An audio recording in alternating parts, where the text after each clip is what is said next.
Hi everybody, my name is Paul Emmerich France.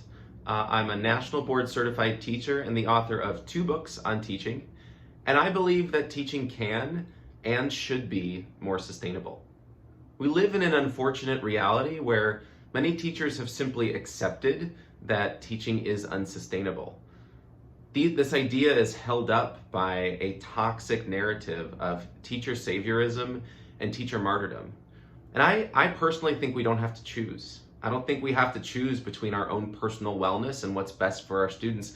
I believe that there are practices, teaching practices, that are both best for teachers and best for students. And that's why I am talking about and writing about sustainable teaching.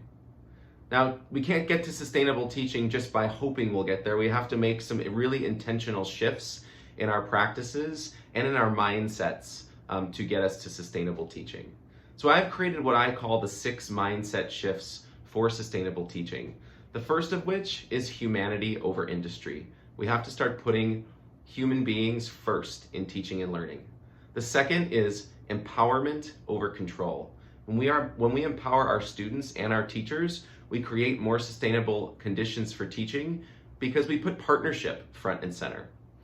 The third mindset shift is minimalism over maximalism. It doesn't necessarily mean that teachers do less. It means that teachers focus their energy on the things that really matter to serve students and humanize our classrooms.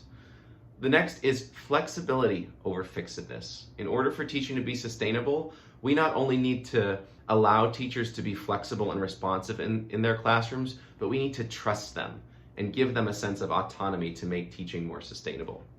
The next is process over product. When we focus too heavily on the product of learning, we don't give ourselves that flexibility, we don't empower our students, and we don't lean into the messiness and the vulnerability of teaching.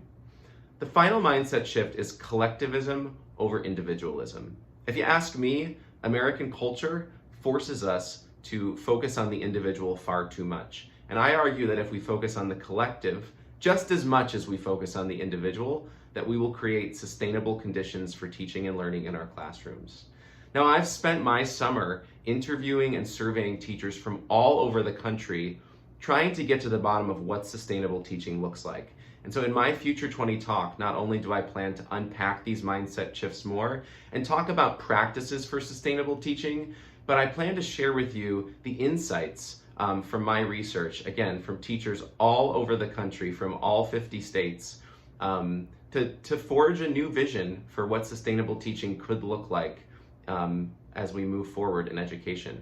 Thanks so much for your consideration. Please upvote this proposal, and I hope to see you at South by Southwest EDU next year.